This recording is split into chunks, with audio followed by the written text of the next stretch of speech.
ہم منگولوں کی اولاد ہیں. ان کو پتہ نہیں ہے منگولاں دے ہاتھ لگے نے تواڈے سارے بابے منگولاں نے وڈے ہوئے نے جتنے اولیاء اللہ نے. لاکھوں خان نے بڑے لوگ مروائے تھے, بڑے. بغداد میں 20 لاکھ آدمی قتل کروایا اس نے. 16 لاکھ آدمی اس نے تلوار سے مروایا. لوگوں نے نا زیر زمین تہ خانے کھودنے شروع کر دیے. 4 لاکھ آدمی تہ خانوں میں چھپ گیا اور چن چن کے مسلمان مارتا تھا. جب ہلاک کو کسی نے بتایا نا 4 لاکھ بندے چھپ گئے, اسے نہروں کے بند توڑوا دیے, دریاؤں کے بند توڑوا دیے, پانی زیر زمین چلا گیا. 4 لاکھ آدمی ڈوب کے مر گئے. 20 لاکھ آدمی مروایا. ایک دن ایک علاقے میں گھوم رہا تھا, لیمو کھانے کا بڑا شوقین تھا. بازار میں گیا تو ایک لیمو خریدا. اس نے دیکھا کہ بازار میں بوڑھے بچے جوان خریداری کر رہے ہیں, تو کہنے لگا ابھی بھی اتنے مسلمان زندہ ہیں, بناؤ ان کی لائنیں, قتل کرنا ہے. 3 لائنیں بن گئی. ایک بوڑھا آدمی بھی لائن میں آ گیا, لیمو کھا رہا ہے, اس کو ہلکا ہلکا چوستا ہے, گھوڑے میں بیٹھا ہے, قتل کرا رہا ہے لوگوں کو. ایک بابا جی پہلی صف میں تھے. جب پہلی صف قتل ہونے لگی, بابا جی پچھلی صف میں دوڑ کے ہو گئے. ہلاکوں کا ہنس رہا ہے اس کو دیکھ کے. معاذ اللہ, جب بندہ ہوتا ہے نا کسی مقصد سے, پھر وہ مذاق اڑاتے ہیں دوستوں. بابا دوسری صف میں آیا تو ہلاکو خان نے وہ بھی قتل کرائی, تو بابا دوڑ کے تیسری صف. آخری صف کے کونے پہ جب بابا کھڑا ہو گیا نا, تو سارے بندے مر گئے. بابے کو قتل کرنے لگا جلاد. ہلاکو کہنے لگا ٹھہر جا.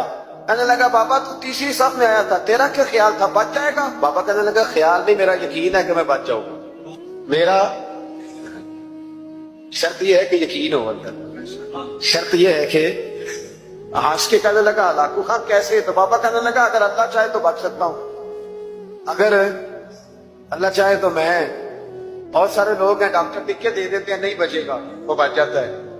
کہ بچانے والا اللہ ہے, اللہ چاہے تو بچ جاؤں گا. تو ہلاکو کہنے لگا کیسے؟ جب ایسے کیا نا, کیسے ایسے کیا نا, تو نیمبو ہاتھ سے گر گیا.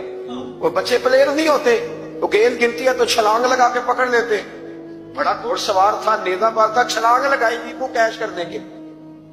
کیسے تو کیسے بچے؟ کیوں ہاتھ گھمایا, لیمو گرا تو چھلانگ لگائی, نیچے جھکا. جب نیچے جھکا نا تو گر گیا گھوڑے سے. جو پیر تھا وہ گھوڑے کی رکاب میں الجھ گیا. گھوڑا ڈر کے دوڑ گیا. جب گھوڑا دوڑا تو زمین پر زور زور سے سر لگنے لگا. سپاہیوں کہتا دوڑو اس کو پکڑو. سپاہی بھی دوڑے پر گھوڑا قابو نہ آیا. گھوڑا اس وقت رکا جب نہ اس کا چہرہ پہچانا جاتا تھا, نہ آنکھیں سلامت تھی, نہ ناک سلامت تھی.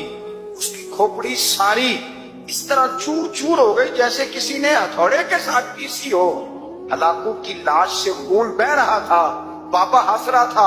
ایک سپاہی کہنے لگا بابا تو کیوں؟ کہنے لگے میں اپنے رب کی قدرتوں پہ مسکرا رہا ہوں. کل من علیہ فان ویبقى وجہ ربک ذو الجلال والاکرام. کا میں نے اسے سمجھایا تھا کہ بچانے والا بچا لیا کرتا ہے.